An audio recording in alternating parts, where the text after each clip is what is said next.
Hello, my name is Marcus. I'm the compiler of a collection of therapy quotes entitled 1001 Windmills of the Mind, a collection of advanced self-help quotes taken from what's often called the psychodynamic or the psychoanalytic perspective, which long ago, as I understand, was referred to by some as philosophical medicine or narrative medicine, helping one to be their own story doctor, helping one to find their story.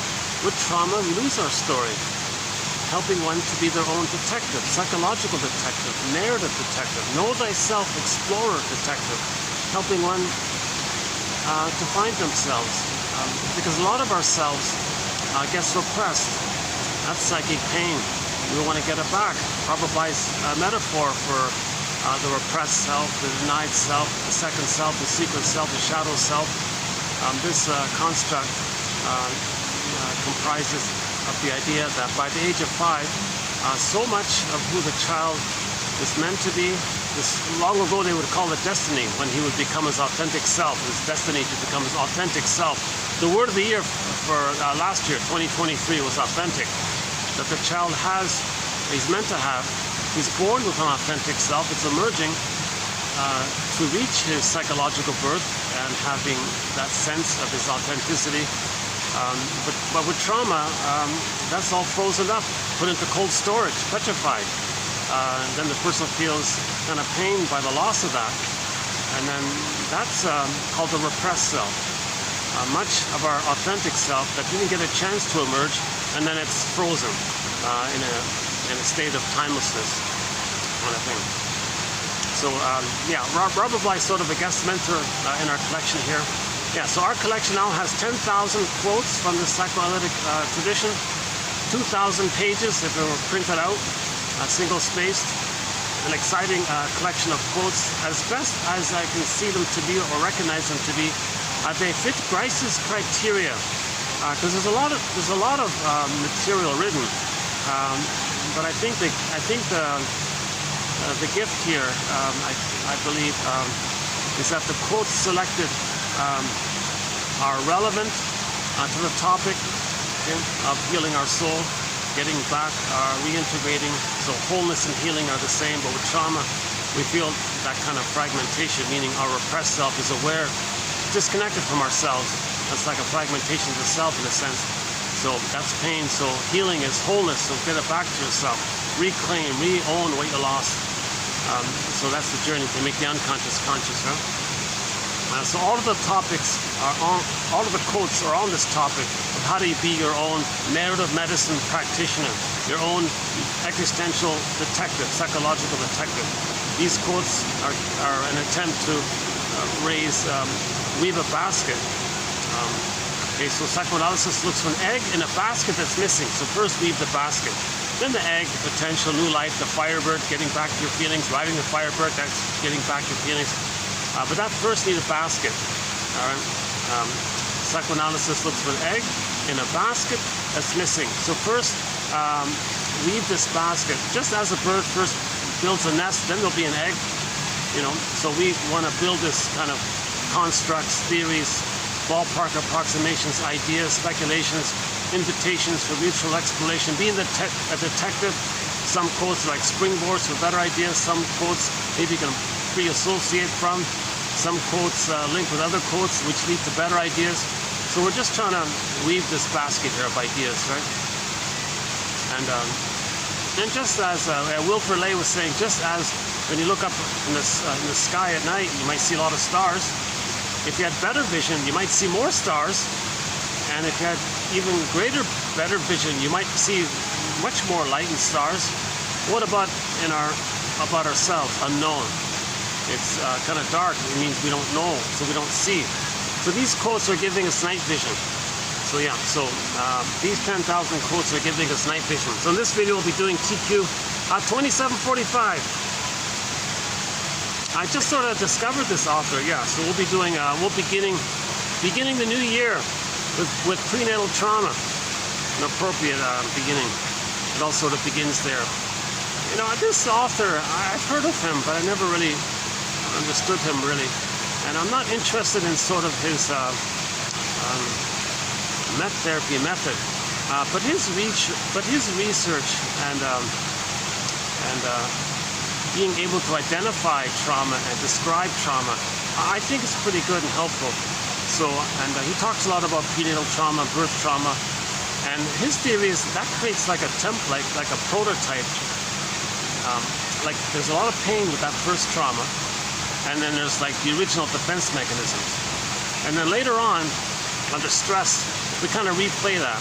Like if stress in the present triggers the old trauma, we're going to re-engage in that original defense mechanism.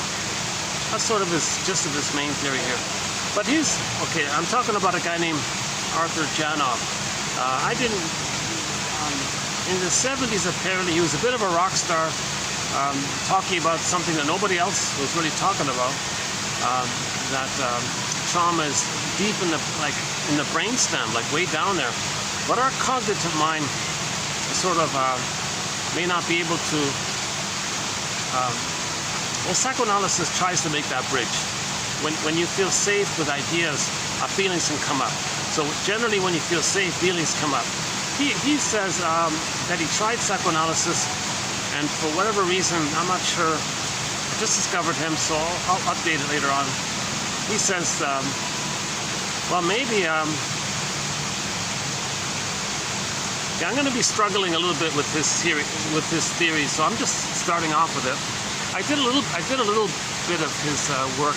I talked about him a little bit in the last video from a radio interview he did from a program called Radio Curious. The host asked him some important questions, I thought, and that's what sparked my interest in him now. So yeah, this will be the first video of Arthur Janov's material. During his lifetime, he wrote 17 books, so I think I'll search for some of the best quotes from his material. So this will be the first one.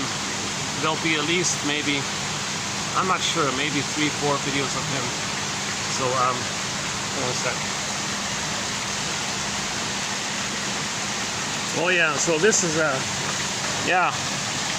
these guys have they have these carps in here, these sort of orange and white and black, I guess. Yeah, there he is there. Sometimes they flop around, you know. There's a silvery one, there's an orange one. And maybe later on we'll see the swan. Yeah, there's a swan down there. There's his buddy there. Nice little venue, yeah. Everyone just finished their lunch, so I have a place for myself here. Yeah, we'll see Charlie maybe later on.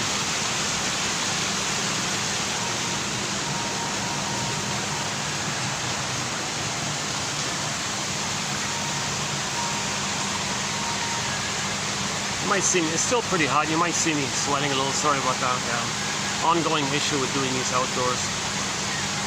So let me do my disclaimer once again. I haven't been analyzed. I didn't do primal therapy. I haven't done any therapy, to tell you the truth. Oh my God. I'd love to do this. I'd love to do this analytic therapy, meaning you feel safe with somebody. He helps you, well, together you make things conscious, and then your feelings come back to yourself. But it's the consciousness that allows the feelings. So a person feels associating, saying what needs to be said. This reminds me of this. This reminds me of this. Go on. This reminds me of this.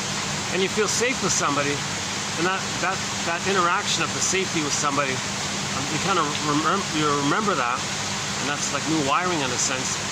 Then feelings can come back, and now feelings are linked to your unmet needs, to your identity. So you're getting back more of your identity. You see, the issue is the child's born, let's say, normally, but he needs a continuation of that original paradise that he had. So he has certain needs. The first basic, raw, primary, unfortunately taken for granted need is for what's called a secure attachment style or way of relating with the mother. A secure attachment style. So the paradise that the baby had with the mother-infant dual unity, that kind of unity, the two of them being one, that oneness quality of the two of them being meshed in one like that, that's got to continue post-birth for 4 to 5 months. Oh, hold on a sec. Oh, hold on a sec. Getting a little squeezy here. Oh, let me get a paperweight here. Hold on a sec.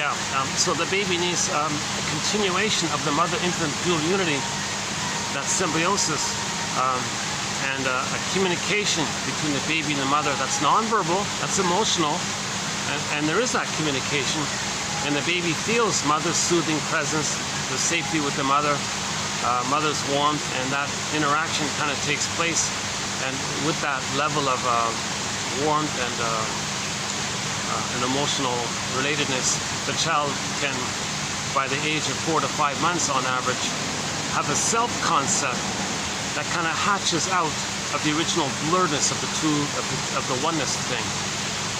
So the baby's in a state of undifferentiation. He doesn't know where he ends and begins, where the mother ends and begins. And so in the uterus, it's just all him in there.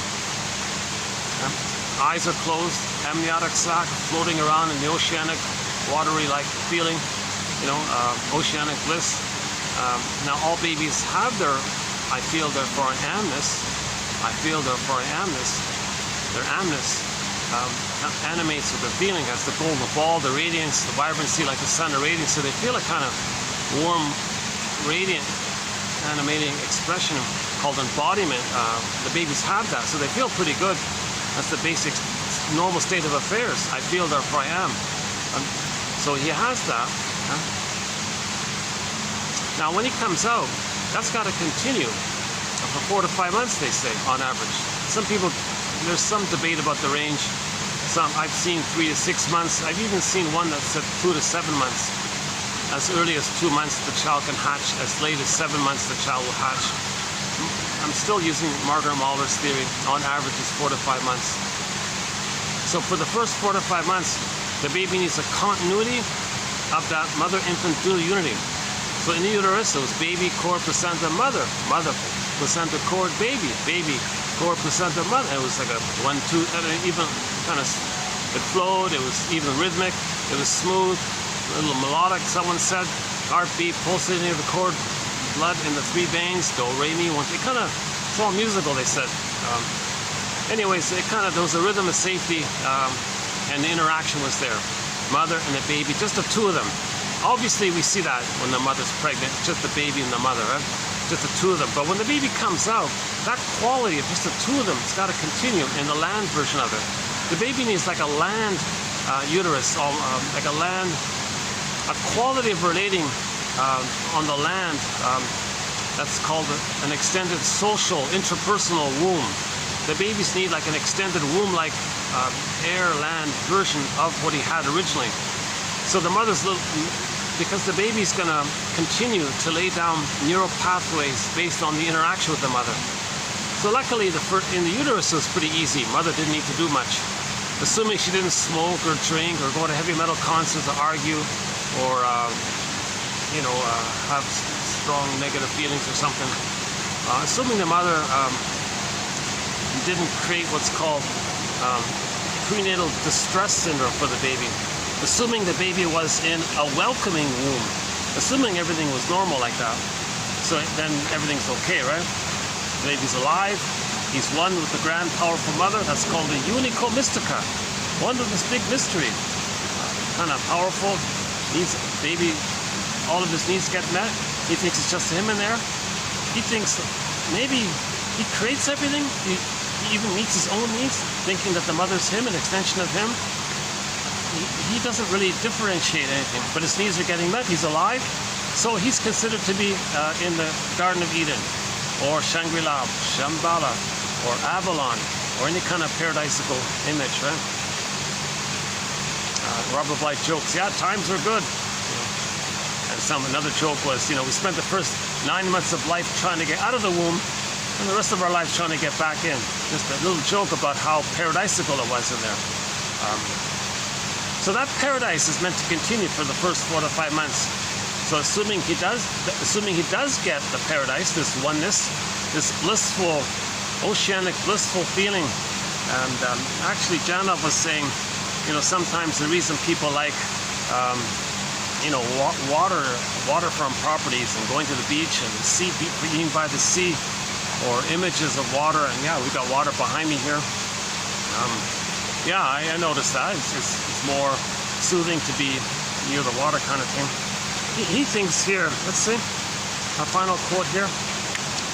Idyllic and watery surroundings have always been accepted as possible symbols of the blissful state of oneness with the mother's womb. So this water you're seeing behind us here, maybe like a symbol, something to remind you, or something that represents on some unconscious level the blissful oneness we had in the amniotic sac, being one with the mother in the oceanic feeling. So maybe this reminds us of the good time in the womb. I think that's what he's sort of saying. For example, the frequent use of the word blissful in the expression blissful oneness. The baby's in a blissful oneness. That's pretty good, right? The baby's in a blissful oneness with the mother, not knowing that the mother's separate from him. He's in a blissful oneness. It's just all him. It's blissful. The power of the mother's his power. He's in a blissful oneness. Implies the general belief in the capacity of the unborn child for actually experiencing this bliss. So he's making the inference, because we have these phrases and expressions, that we then a priori assume that maybe the baby was in a blissful condition. Robert Bly says, oh yeah, the baby was in ecstatic. He was happy. He was ecstatic. That's why he was happy. Times are good, he said. So the baby's considered to be pretty blissed out in a normal way, not in a pathological way of being addicted or something, not in this delusion. He's in a normal, happy kind of place based on his developmental process. So that's just interesting thing about that. Okay? The baby's in a blissful oneness with his mother, but he doesn't get that the mother's his mother. He thinks he's just this blissful oneness and the whole thing is him. Maybe it's like the baby cloud that's blurred in with the bigger cloud, and the baby cloud thinks the bigger cloud is him. All right? And the powerful bigger cloud, the mother, feeds the baby. The food gets sent down the cord automatically. The baby's waste elimination, the placenta takes care of it. Needs automatically met. Rhythm smooth, no interruptions. He's got his animation. He feels alive. It means he's enjoying the present. Even though he doesn't understand time, he's in a blissful kind of state, right? So in other words, we had this blissful oceanic kind of feeling. So when we go to water places like this here, I felt drawn. Yeah, I want to come to this spot here. It's a new spot, my 4th time here, yeah. And if I come at the right time on the right day like this, it seems to be that I might be able to, if I'm lucky, kind of ebbs and flows of how many tour buses come and things, tour groups come. But during the week, between like 3 and maybe 3 and 5, that kind of time, I might be able to find it like this. Yeah. So, and I'm outdoors. Yeah.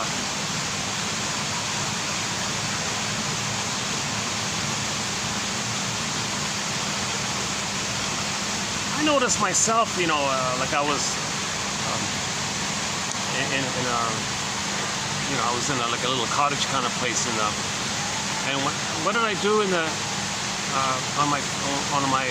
my free time or something, or if I wanted to do a video? Oh, I got to go to the shoreline. So last summer, 2022, I was always trying to like, where can I find some peaceful shoreline? Where can I go to the rocky edge where there aren't any, people around or anything? So I was always looking for those kind of spots, right? I didn't think too much about it, like why? Well, it was just spacious, it looked nice. I didn't think about it, but maybe on some unconscious level, all that water, maybe the feeling of it, like seeing the water, gives you a feeling, it triggers the feeling of being in the oceanic, watery, blissful, amniotic state. And, you know, related, by the way, music, somebody said the reason we love music is because it triggers the memory of when we heard the prototype of music when we were in the uterus. So when we were in the uterus, in the oceanic thing, we heard mother's heartbeat, pulsating of the cord, and Mach thinks that the blood flow in the 3 veins went straight down the 2 that spiral up, correspond to the movement, the motion, the position, the bone structure, the kind of spacing in the movement. He thinks it kind of ultimately links into the musical scale notes. So the baby's hearing some kind of prototype of music, mother's heartbeat, pulsating, and the melody. So later on, if we hear a drum beat, bass line, do, re, mi, some kind of melody, you know, and it's within our predictability, and we don't have, and maybe we have some positive associations related to it. But generally speaking, the idea was that music triggers the time we originally heard music, which linked us to the oceanic, heavenly, blissful condition. So Grassi calls music a master emotion because it links us to when we had all of our emotions. Now, when we had all of our emotions, the main primary animating emotion for a person is that joy runs the console. So music reminds us of when joy ran the console. Okay, that's our embodiment, feeling alive, feeling real, feeling alive. So music reminds us of the time when we felt real and alive. Okay, now if there's trauma, we may be obsessed with music, wanting that, kind of return to that or something like that, or wanting to admit the pain of it and the hope for it, and admitting that we don't have it and the hope for it or something. And it's, of course, it's repetition compulsion. It doesn't give it to you, right? Music's not going to change any kind of birth trauma or something like that. But we can listen to 200 billion songs. You know, it's not going to change the trauma kind of thing. 200 billion. Sorry. 200 million. What is it? How many songs are there? Yeah, so back to Grassi, she was saying, in the beginning was the sound. In the beginning was the sound. The baby's eyes are closed. It's auditory, the sound. And the sound is with the mother. Now with the mother was that musical thing, that musical prototype. So the first other, the first mother for the baby and the child was music. The musical mother, the musical other, the musical mother. Put a dash between the M and the O in the word mother. The first mother, the first other was the mother, but from the baby's perspective, he's one with everything. The only thing that might not be him, other than him, is the music. So she argues that the first mother for the unborn child is music. It's a kind of a confusion. Later on, he gets the music was with the mother, so mother's the first mother, right? The music was just related to the mother, but he might not get that in the beginning. So when we hear music, we go back to that early blissful state when we were in paradise kind of thing. Again, idyllic and watery surroundings. Idyllic and watery surroundings, right? Lakes and cottage country and waterfalls. Yeah, waterfalls. Little ponds, I guess. Have always been accepted as possible symbols. Symbols. Is that a symbol? Here's the question. Is this what you're seeing here? A symbol of the blissful state of oneness that we had in the mother's womb. For example, the frequent use of the word blissful in the expression blissful oneness.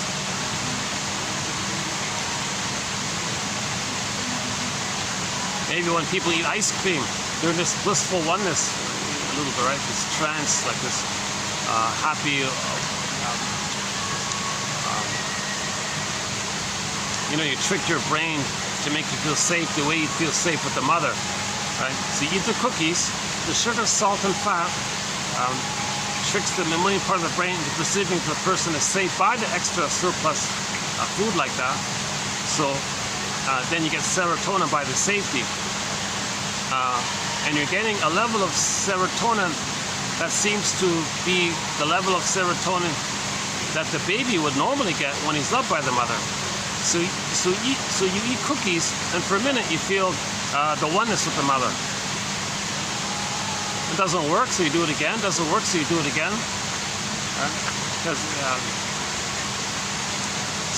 So when we don't get love, we spend the rest of our lives chasing symbols of it. It doesn't work, so we're chasing symbols of it. So greed can come from there, repetition, compulsion, emotional eating,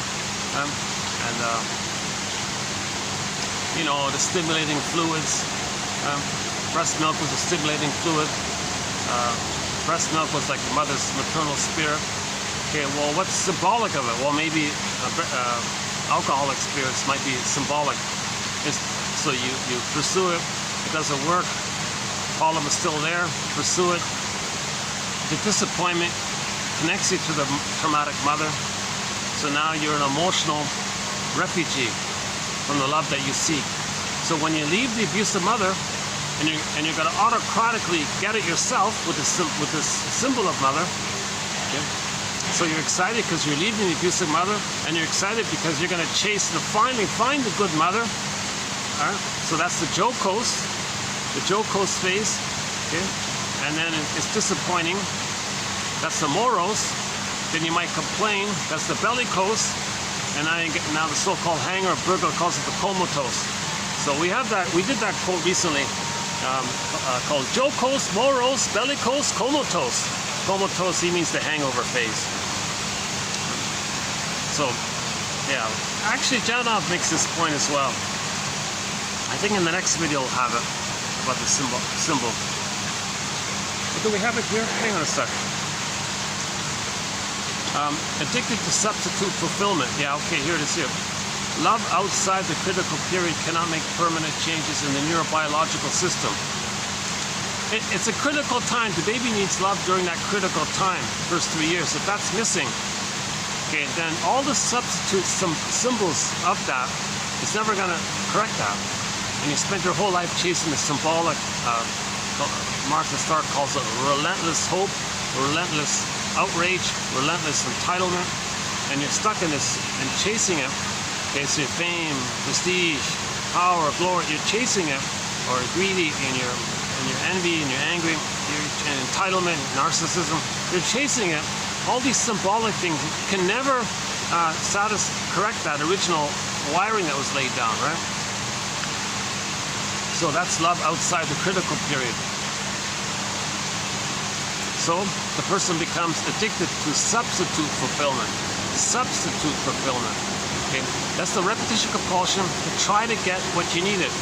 So something in the present is a metaphor or symbol for the past. You chase that, you transfer the missing mother into the thing in the present. Okay? That's the hope and the jocose, the excitement. Dopamine for the chase, and you have this fantasy, it's going to be the mother for the past. Nothing in the present can be the good mother experience for the past. So you're disappointed in the bellicose, and you don't do it again, the comatose. But the trauma's still there. Trauma clicks in, repetition compulsion. We're trying to heal, we're trying to get that love. But the baby, when the baby's traumatized, he's traumatized in a state of timelessness. Timelessness, no time. That brain early on doesn't understand time, but the trauma's in there. But there is time. But that part of the brain that's traumatized doesn't understand time. So we transfer that past into the present. The present's still the past emotionally, still hoping to get that love.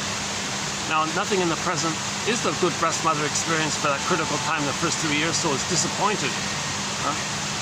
but the pain says, well, you got to get it. The trauma means get your needs met, get out of the pain, get the love. The pain means cry for love, so you can't live with that constant frozen pain. The innate drive for healing will get the love. And that's the confusion. That part of the brain doesn't understand time, so it's always looking for that love. But there is time. So in the present is going to be seen as the hope for that past love. So now there's a split going on. Cognitively, we know that the thing in the present isn't a good mother experience in the past, but emotionally, no. We transfer the unfinished business with the mother in the past into the present.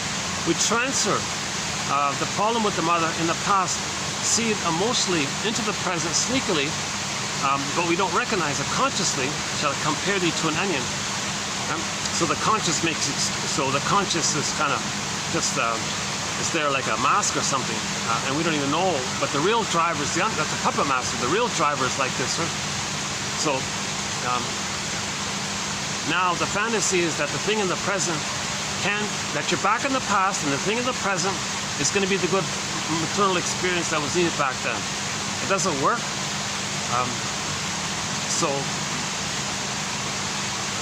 The pain is still there. When there's trauma, we repeat to see if we can undo it. But there is time. So the present is sometimes called the presenting past. Masterson calls it transference acting out. We transfer the past into the present and act out like actors on a staging thing. So the present is like a staging thing, like a metaphor, staging, symbolic thing to represent the past, so we can see the emotions from the past into the present, still thinking we're in the past, hoping to get those needs met. So we're in this kind of loop like this.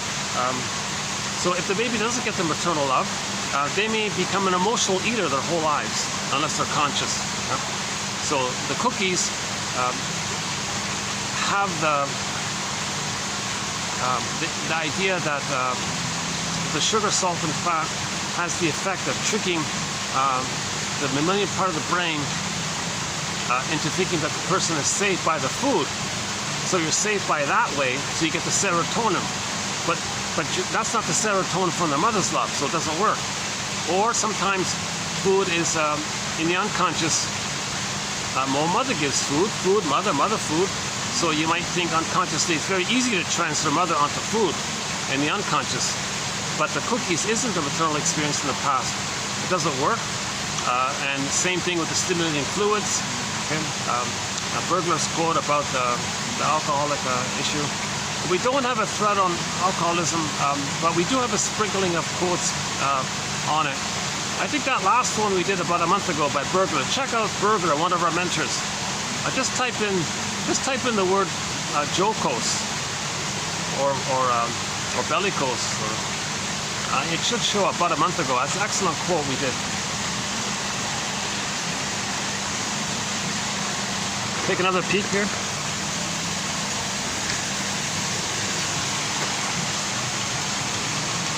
Oh, where's Charlie? Hang on.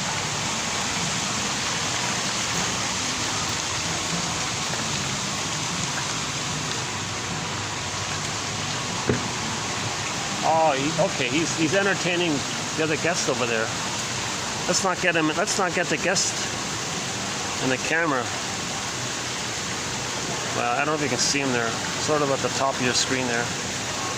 He must. Maybe they're feeding him or something.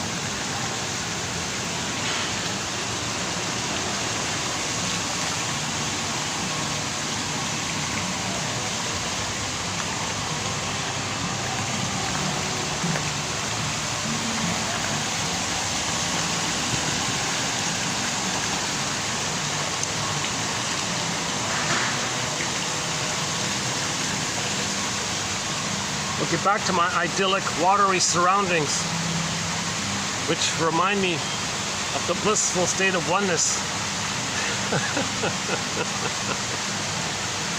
So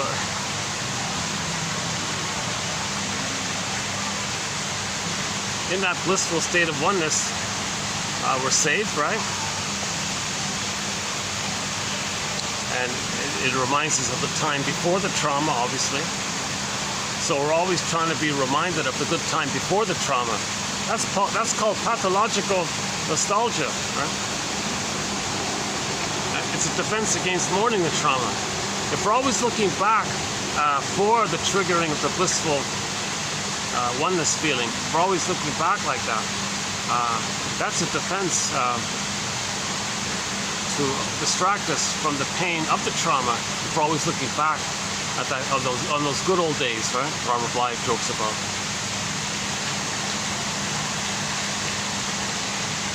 What was it again? Okay, hold on a sec. Love outside the critical period, i.e. the first few years, right, cannot make permanent changes in the neurobiological system. That's why a lot of counseling models that, you know, people are just make you feel better for the time being. It doesn't change anything, right? It just gets you through a rough patch. But the psychic structure is still there. So it's just like a band-aid, or like make you feel better for a little while. Okay, so with trauma, there may be an addiction to substitute fulfillment. The client must eventually feel the lack of love she underwent in childhood. It is the pain of feeling no love that lifts the repression.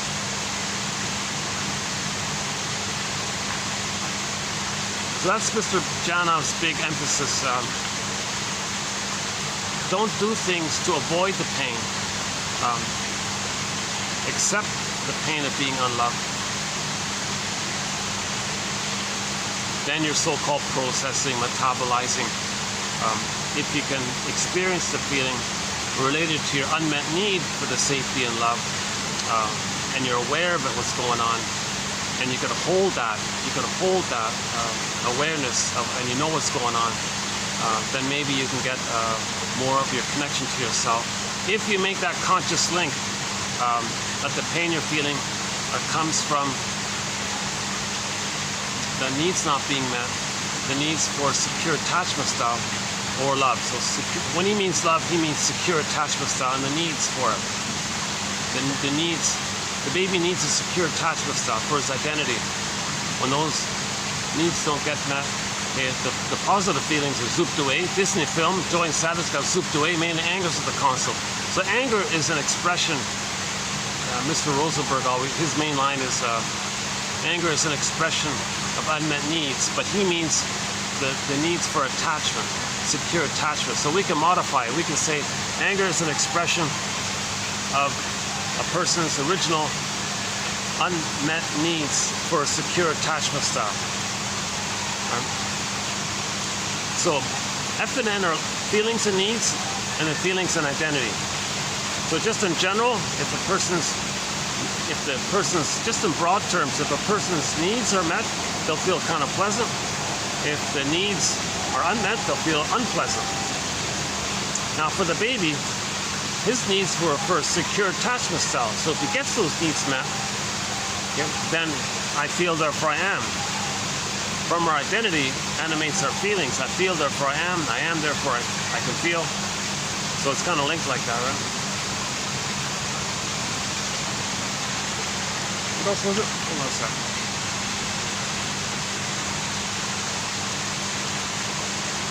So here's the big debate about Mr. Janov. It's not. He diverges from traditional psychotherapy by saying, "Oh, let's forget about interpretations and trends." Although he's aware of it and talks about it in his books, it seems, he says, "Forget all that. It's too much. Let's just." So I'm going to update this as I learn more about it. So I looked on YouTube and saw a little sort of like a little report about him. It was a 20-minute sort of like a mini documentary, I guess it was.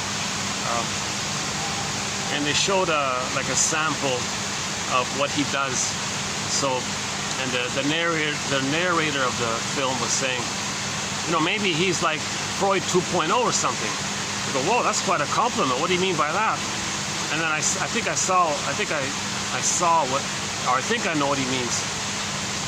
So Mr. Freud, we don't have quotes from him, by the way, due to the convoluted English translation, but we all know about the famous couch, and he's sitting behind with making notes so he can make interpretations. Right? So the client's reclining, and the therapist is sort of like sitting up, kind of thing. Right? And I saw in the video there, what do they do there? In his little exercise or whatever, the participants lie on the floor. I guess they have a pillow or something, and then the helper sits up. Okay, well that kind of resembles it, doesn't it, right? So he just kind of modifying it, or maybe he's updating it or taking it to some kind of deeper level. Hence the idea of him being Freud 2.0. I'm not fully with that idea, of course, but so you can see the resemblance, right? Originally, the client reclines, so he's not distracted by things or something, and then the therapist can be kind of distant and make notes and listen carefully, kind of thing, and make interpretations. Okay, maybe the next level was if he's on the floor, that's more like maybe that's just an economical thing. Maybe he's a cheapskate. Why is he on the floor? Oh, because he might want to roll around so he doesn't fall off. Is that it? So the clients, the participants in this therapy thing, they're on the floor like this, and but the helper, playing the role of the shrink, doesn't do any talking. He's just there for the nonverbal presence, to help the person feel safe, that there's a comforting presence there. So the participant lying on the floor, I guess, getting in touch with his feelings and maybe saying what comes to mind. Maybe he's free associating what he's feeling. Oh, I remember this happened. I was a child, this didn't take place. So I feel badly, I'm really feeling this kind of thing. And maybe the helper doesn't give interpretations. He's just offering the safety of his presence, kind of thing.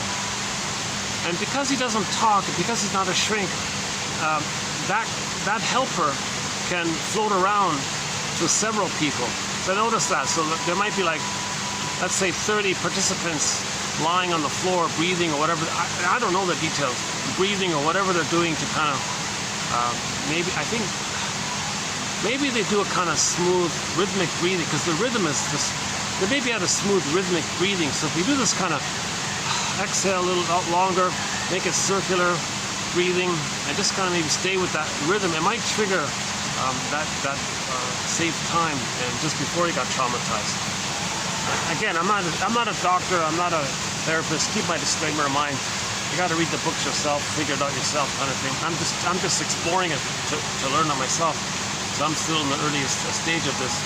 So anyways, let's say there are 30 clients or whatever, or let's just call them participants or seekers of healing. Maybe some of them were actors. It's in California. I think maybe a lot of them wanted to be actors. You gotta show your feelings. Maybe they were doing it to have the experience of being in touch with their feelings, so they can take it to their films. So when they're playing a movie, they can display more emotions. So maybe some of them were just actors or something. Anyways, the 30 participants were lined up, but there weren't 30 helpers. There were only like maybe, I don't know, maybe there were only like 5 helpers. Each one would monitor 6 people or something, or whatever the numbers are, I don't know. Because the helper wasn't a shrink who had to say anything. He just had to, like, you know, reassure that the others aren't alone. I'm here. Oh yeah, no, I'm here. Oh yeah, I'm here. You're safe. Yeah. So just stay with the breathing. What are you feeling? Stay with the breathing. What are you feeling? And maybe the thing is, now here's the controversy. Let's say somebody does kind of momentarily feel that safety, and when you feel safe, you bring up old feelings. Now either A, the participant is conscious of everything and it's okay, but he's not going to internalize a relationship with that helper. That's not enough to do a few sessions like this. That's not enough of a interaction or dialogue. So there's no real. I don't think there's going to be sufficient memory of any kind of relationship with someone who floats around and just, yeah, I'm here, yeah, whatever, I'm here. And they're not, you know. I don't think it's going to lay down a proper neural memories of a relationship that allows them to feel safe. So they may feel safe in that time and get some of those feelings that come up. And either A, the client has a strong ego, so he knows it, maybe he is better off. But if he doesn't have a strong ego, he's not going to get a better ego by any kind of memory of a relationship. So he'll either shut down or feel more stressed by it, because he didn't feel genuine safety to bring up those feelings. He didn't feel safe enough to bring up those feelings. So it may cause harm, or or he'll shut down or refuse it, or maybe on some cases maybe he can get back his feelings. So I don't know the stats on it, or how many people he helped or didn't help. He has a lot of famous celebrities endorsing, a lot of a few well-known big names endorsed it, kind of thing. A lot of criticism. At the same time, he was a rock star in the 70s. So I don't fully know the whole story. But here in our collection here, we don't at all entertain this kind of thing. It's kind of the opposite. I think we're playing it on the safe side. So it may be that these 10,000 quotes it's just intellectual, and it's just and that's okay. Briefly, now there's a thing called intellectualization, where people use ideas and theories and all this to get away from their feelings. That may be to be aware of our fear of feelings if we're doing so, but embedded within the knowledge is the awareness that we may be using ideas as a defense against feelings. So that's making us aware of our fear of feelings as well. So the main thing here is just keep weaving this basket. Don't look for those kind of feelings. Don't do what Mr. Janov is doing.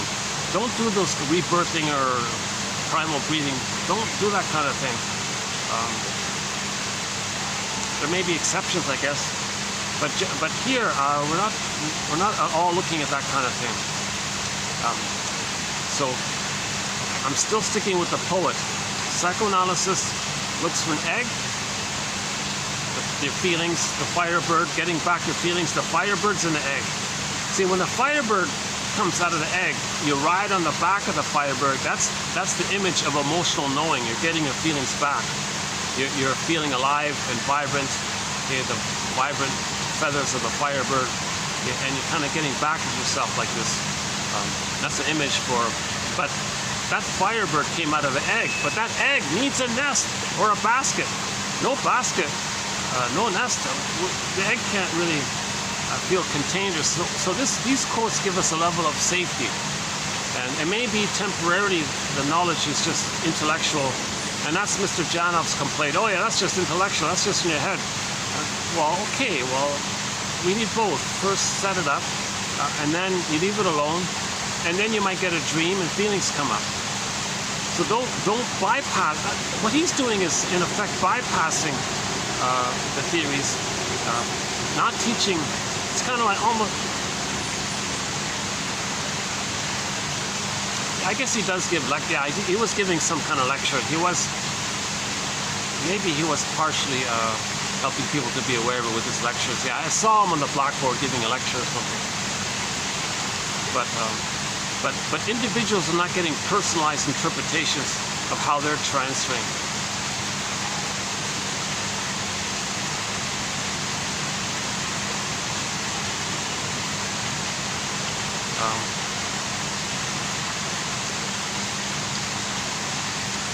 So an interpretation may bring up feelings, right?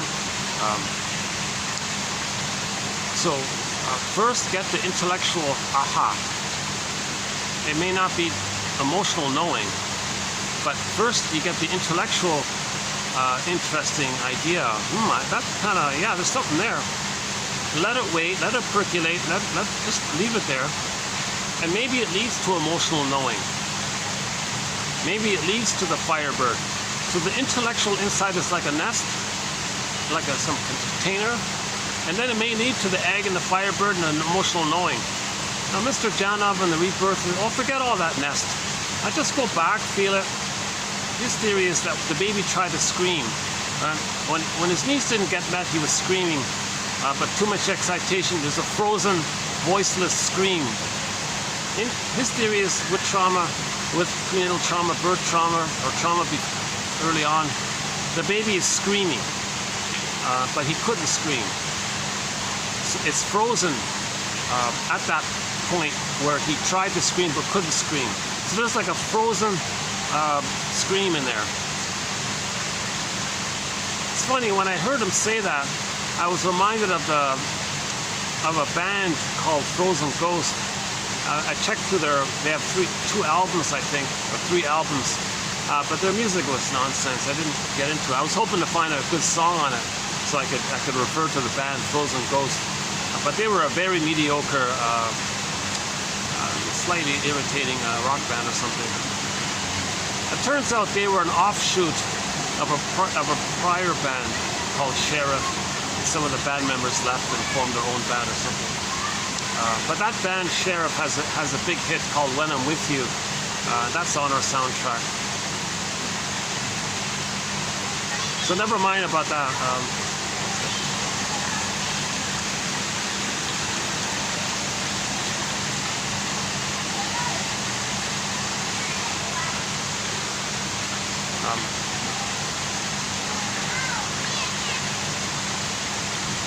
Okay, hold on, yeah.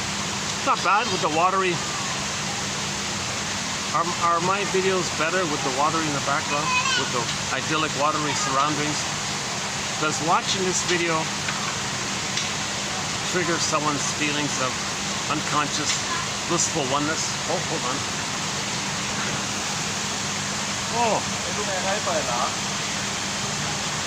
Oh, the kids. Oh, let's let the kids have some space here.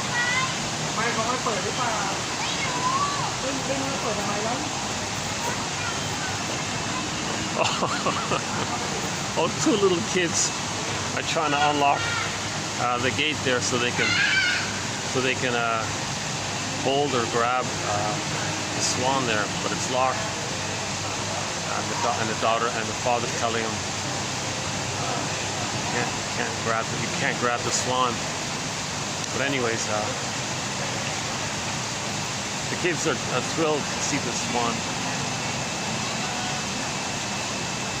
One of them's even trying to pet him, but the swan is startled. But he didn't jump away. I guess he's used to people.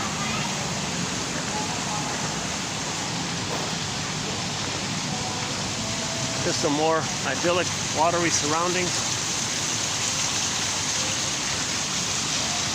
Some New Year's decorations here.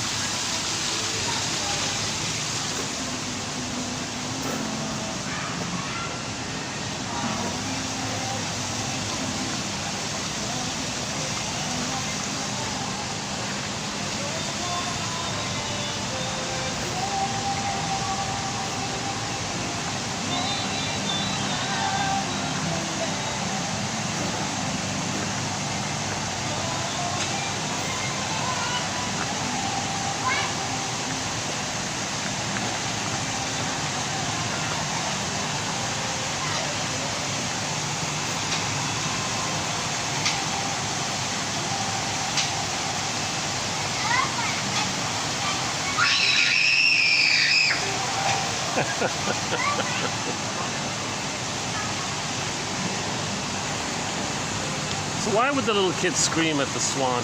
Let me think about it. If we were to apply Mr. Janov's theory, the kid wanted the breast. So let's say the swan was an unconscious symbol of the breast, and he couldn't quite grab the swan. Right? So that little disappointment, that minor disappointment, is a trigger for the scream that as a baby he was looking for mother's breast, but a bottle was there, and the bottle was force feeding him, and he was screaming, no, or where is it, or give me the good positive breast experience. So Janov's theory is that some little thing in the present can trigger some deeper pain early on in the uterus, at birth, or shortly afterwards. So I didn't know he talks a lot about this so-called prototype trauma that triggers a prototype of defense, which is replayed by triggers in the present. So the little boy wanted a maternal symbol, the mother goose there, the mother swan image. The boy couldn't reach it, he screamed for a bit, so he couldn't get what he wanted, right? So that little disappointment, it's not about that. That's just a trigger. The deeper emotion goes to the past. So he was screaming at some point, maybe the unavailability of the breast. So the unavailability of the swan, okay, the maternal image, the maternal symbol. The swan was like a maternal symbol, let's say. The unavailability of the symbol triggered the unavailability of the mother. Now, when the baby doesn't get the mother, he's going to scream. He's terrified. So he may kind of tap into that old memory, right? So he did a bit of a primal scream in a way, right? But he's not conscious of it. So he can primal scream all he wants. You got to be conscious of it. Then you get somewhere. So that's my criticism or question mark about the primal theory. You can scream all you want. You got to be conscious of it. You got to integrate, metabolize, understand. Saved by Understanding. One of our songs is called Saved by Love. I'm bored from Rick Emmett, the singer, and I'm just borrowing it. I'm calling it Saved by Understanding. If we have the conscious understanding, we can be saved by that. There's our salvation kind of thing, right?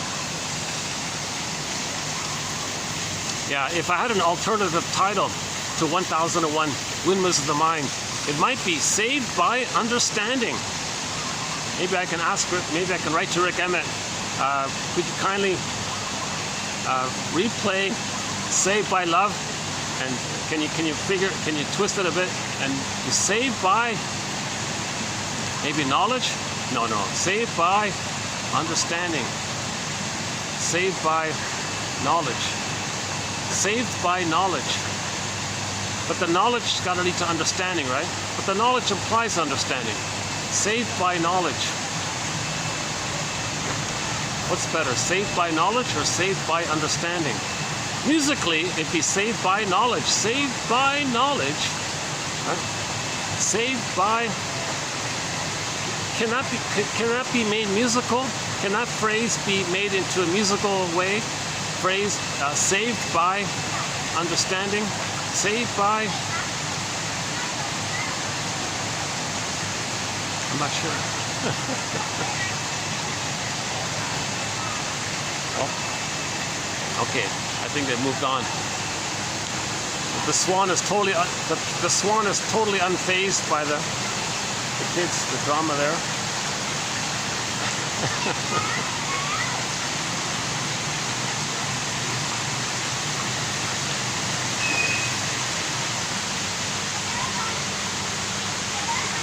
Okay, so I'm just beginning with Janov's work here, so you're going to see me kind of a little confused and bumbling around a bit. I'm going to make a lot of mistakes in this early phase. So like Robert Bly is not a shrink also, and when he speaks to an audience, he says, "Dear audience, thanks for coming here to listen to this lecture here. 30% of what you're going to hear tonight is wrong. It's up to you, dear audience, to figure out which 30%. So I feel like maybe 50% of what I'm going to say is wrong here today. I'm not sure.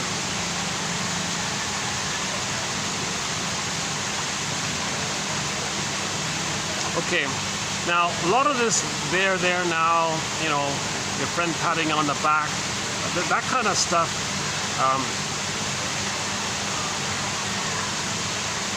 keeps the feeling of being unloved, unrecognized. We want to make Oh yeah, so a lot of this soothing, like eating cookies, in other words, keeps quote unloved from being felt. We want to not get too late love, friends being nice to you or helping you, which is fine, but in terms of deeper healing, that too late love prevents quote unquote unloved, having been unloved from being felt. So we're talking about mourning here. We want to mourn being the love that was missing. That's a loss. When there's loss, we got to admit it. Now, once that kind of suffering is felt, the trauma loses its force.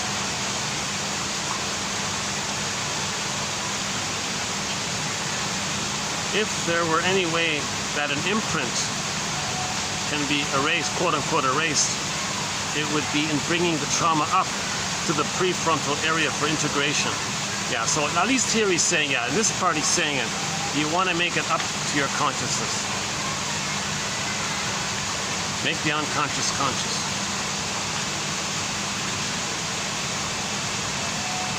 Once a person has been unloved over time by her parents early on, she always feels unloved somewhere in her system.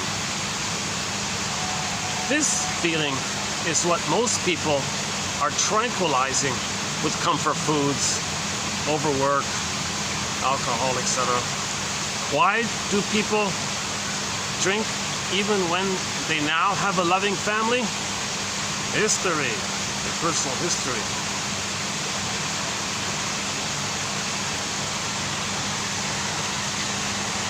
So it's hard to grasp. I think what he's saying is there's us as a baby screaming in pain, but it's frozen, but it's still there. And our synthetic things, cookies and all this, the way we're living, our defense mechanisms and making excuses and maybe even our beliefs to represent it and deny it. So rationalizations, reveal and conceal, psychosomatic symptoms, reveal and conceal. A lot of our living, it connects to that frozen, voiceless scream that's frozen. So imagine underneath, somewhere, invisibly, so maybe we can create a self-help exercise. Imagine for a minute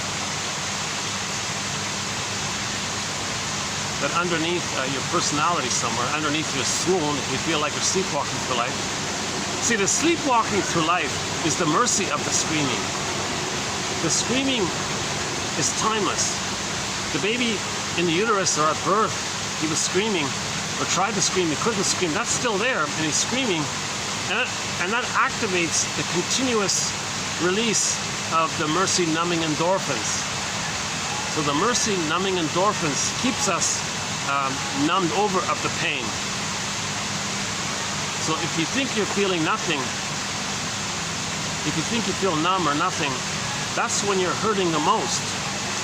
Underneath the numbing, you shall I compare thee to an onion. You're never not feeling anything. If you're feeling numb, that's the mercy of the screaming underneath that's frozen. And so the awareness is, if you want to let go of the numbing, you're getting more in touch with how you really felt, kind of thing. Or at least be aware that going through the motions of life, or eating cookies. So when you open the cupboard and ask yourself, what am I really hungry for? Roger Gould's big question. When you open the cupboard, although you know you're not hungry, nevertheless you find yourself reaching for the cupboard. Okay? So you know you're not physically hungry, even though you know you're not physically hungry. Nevertheless, your friend didn't call you, or some disappointment occurred, and now you find yourself reaching for the cupboard. You ask yourself, what am I really hungry for? So the synthetic symbol of love was missing, and the cookies are to replay the scream that led to the numbing. So you're an emotional fugitive from the love that you seek. You're running away from the screaming that got triggered up by the person disappointing you, and you want the numbing. So hang on. The original, hold on a second. Okay, this is going to be up. Sorry, this is really a work in progress here. The initial birth, okay, this is the first one here. The initial birth experience may be prototypic of how the child will respond to stress later on.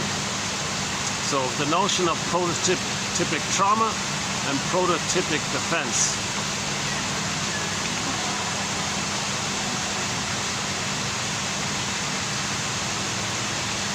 So not getting the love, okay, the numbing, the endorphins. So if something triggers a disappointment, you replay that original prototype. So the cookies is to do that. The cookies is to give you the numbing. But the cookies is the search for the love, and it's a disappointment. The disappointment triggers the numbing. A trigger for an old intrauterine trauma hidden in the unconscious. She carries around overwhelmed with her every day of her life. Okay, so one of the many examples. The woman had a hard time in the uterus. She was overwhelmed all the time in the uterus. She was not in a welcoming womb. Most of her prenatal life was overwhelmed. Stuck in the canal, maybe the cord bothering her, couldn't breathe properly, not getting enough oxygen, claustrophobic now, overwhelmed, can't get out, wants to get out but can't get out, overwhelmed. So she's numb, right? Emily Dickinson, there's a pain so utter it swallows your authentic soul up, and then you go in a swoon. The swoon is the numbing, the endorphins. So the prototype was in the uterus. The person as a baby in their mother's womb was overwhelmed with stress. Mother was smoking, mother was drinking, mother was arguing. Baby was freaking out inside, overwhelmed, and then he's numbed. So that's a prototype. If they go through life and there's a requirement of them, some expectation on them, they may feel overwhelmed. The example was the husband said to the wife, "Oh, come on, we got to catch the bus. It's leaving in 1 hour. And could you please pack your things quickly so we can catch the bus? I'm overwhelmed. This is too much. You go without me." So any kind of like expectation or thing that she's got to do, any kind of pressure on her that she's supposed to do something, okay, that's a trigger that in the uterus, she's supposed to come out of the womb. She's supposed to like live in the womb, eventually get out of the womb, but she was so stressed, so she couldn't have any kind of self-agency or normal development of her own force or something. So she felt overwhelmed all the time. So she carried this quote-unquote feeling of being overwhelmed in her brain all of her life, and it was easily triggered by expectations by others. So they were very fussy, little things. I'm overwhelmed, back off. Close relationships, I'm overwhelmed, back off. So they were maybe always in this kind of a mode of easily feeling overwhelmed, he said. So I'll have to update that one. Another example of the prototype trauma and the prototype defense is this one about asthma. I'm not a doctor here, but I want to include this next one here as an update from a quote we did maybe 3 years ago. We had a quote from 3 years ago that I thought was interesting about the poor kid having asthma. It turned out, according to Shrink's theory, how's lighting here? Okay.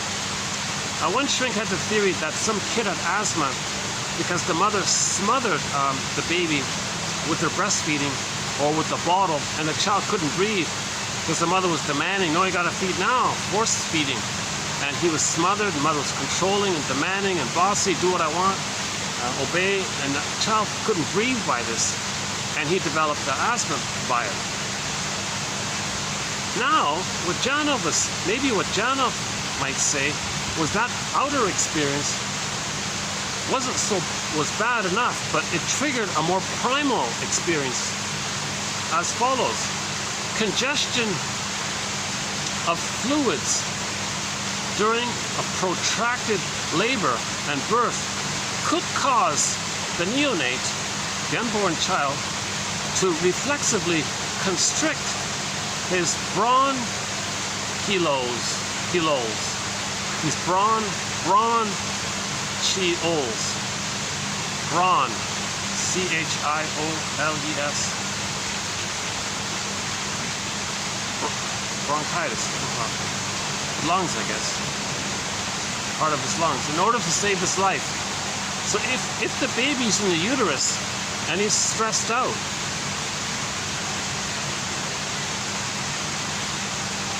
the child might experience a need to protect himself by constricting and not breathing, like he's gonna like hold his breath, I guess, and not fully breathe while he's in the uterus. That can lead to asthma later, right? That experience becomes frozen in time. So if he had that experience where he had to constrict his bronchioles,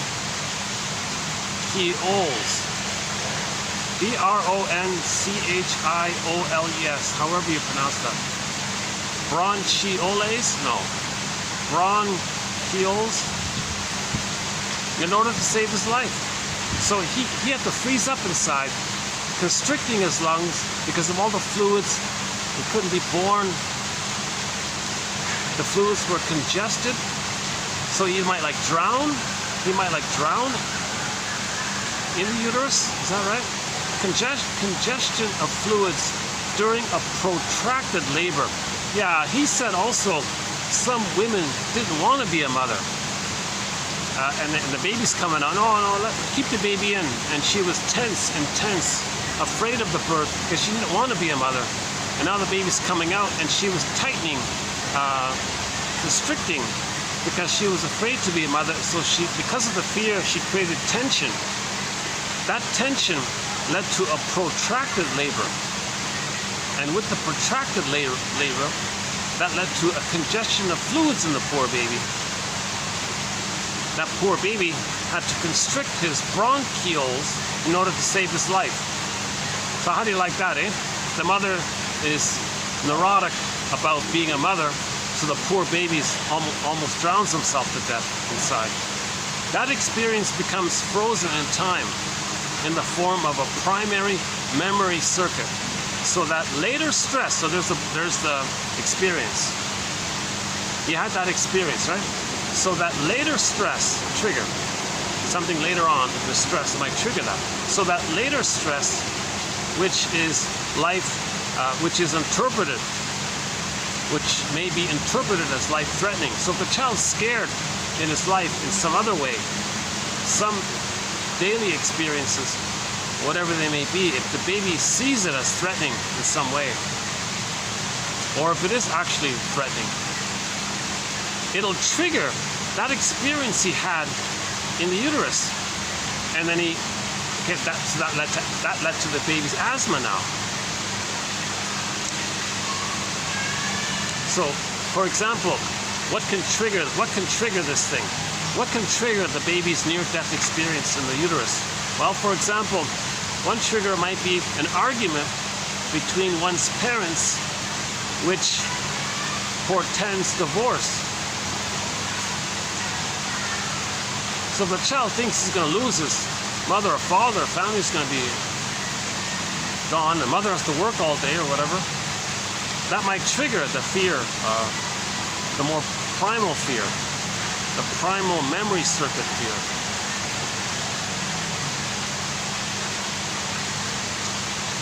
Now that trigger, the parents might maybe the parents getting divorced, that will set off the prototypic trauma and its defense of constricted bronchioles. The result may be an asthmatic attack. So now the poor child, is getting an asthma attack. If he experiences something in his childhood that he interprets as dangerous, and if he interprets it as dangerous, that might trigger the thing that he experienced in the uterus. Instead of the person being saved by this defense, right? If the child has an asthmatic attack, now that's dangerous. That's actually quite dangerous for him.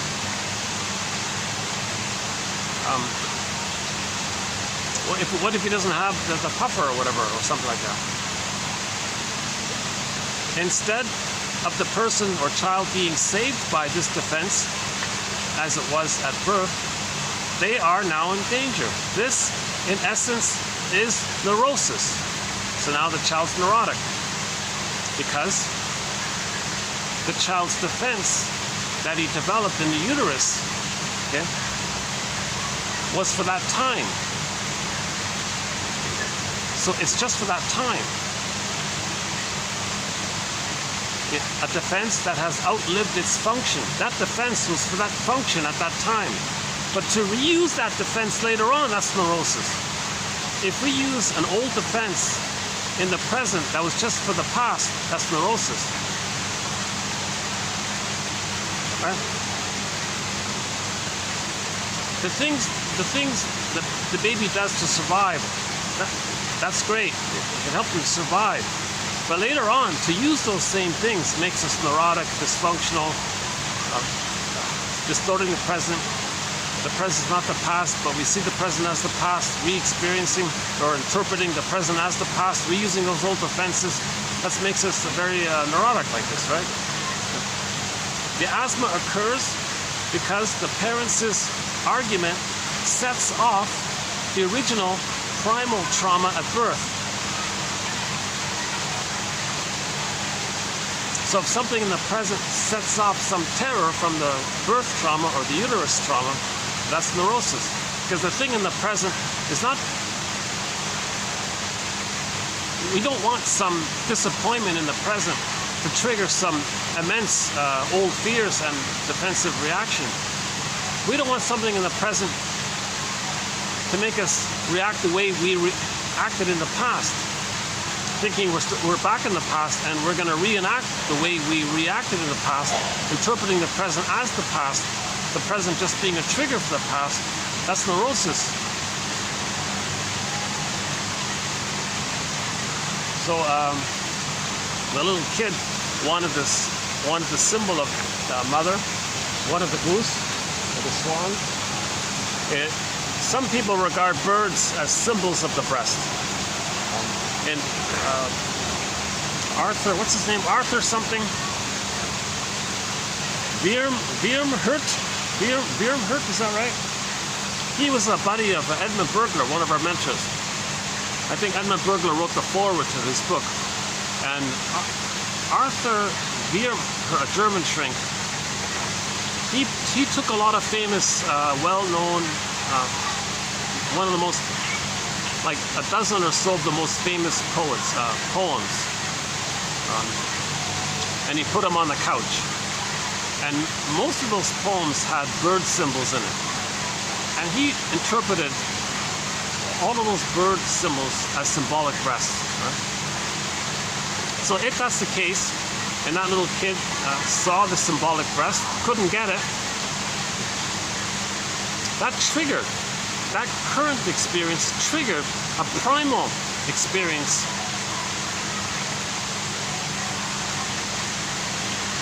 When he tried to latch on, right, to his mother, and it was unavailable.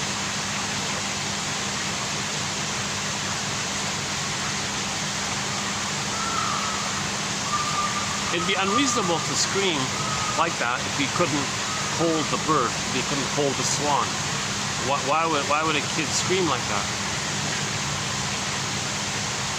It's reasonable. The bird, they're wild birds. They're not meant to be elder and all this, right? Although that bird was pretty good sport.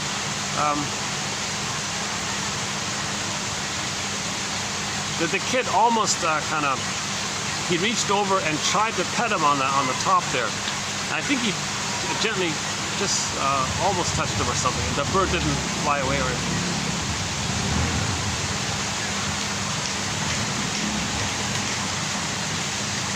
Hold on a sec. Okay, stay tuned. We've got some more quotes from Arthur Janov. Interesting character, yeah.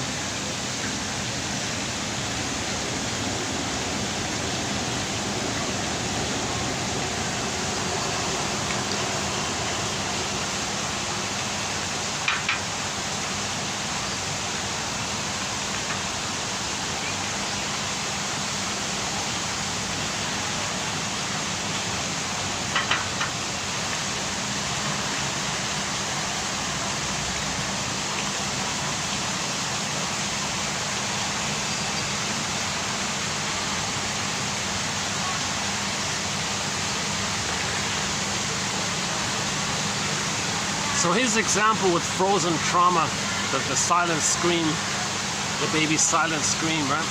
That's why the logo of Primal Trauma is that screen painting by Edward Munch, right? The screen painting.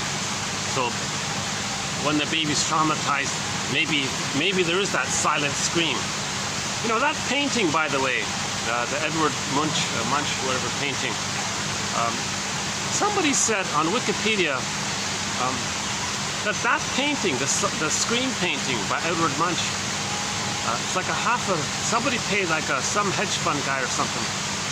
Maybe it's, I don't know the whole story, but it's listed as the most expensive painting ever. The most amount of money paid for a painting, because that screen painting is to recognize that maybe we had something like that with prenatal trauma or birth trauma. We wanted to scream like, and it's frozen.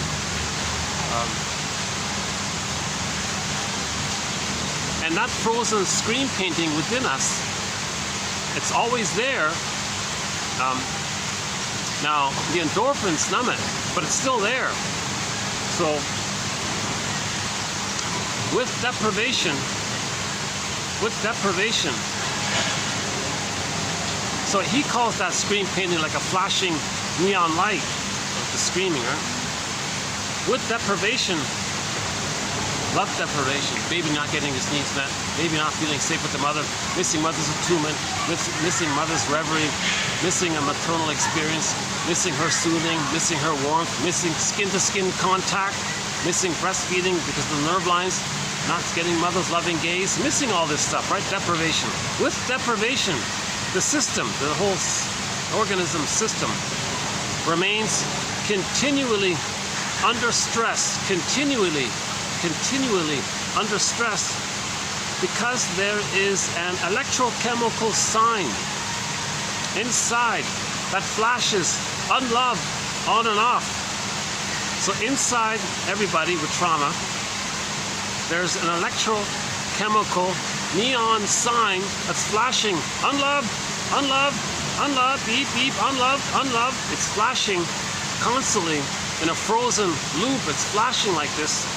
Electrochemical sign that the person didn't get their needs met, i.e. unloved, unloved, or they were improperly loved. Unloved, unloved. Love means you didn't get your needs met, your attachment needs met. There's this electrochemical sign.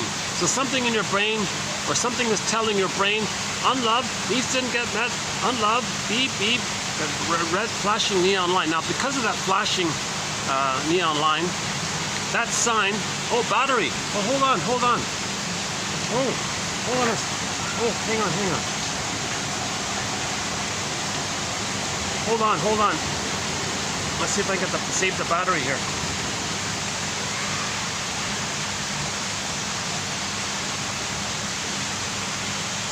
Jeez. If this just suddenly shuts out, I'll continue in part 2.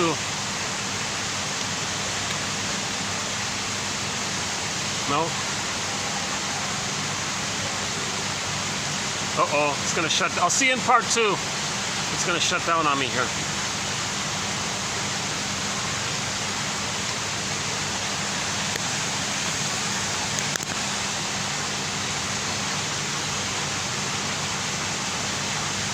Hold on. Did we save it? I'll know in a minute if we saved it. Sometimes, no, we didn't. Oh, jeez.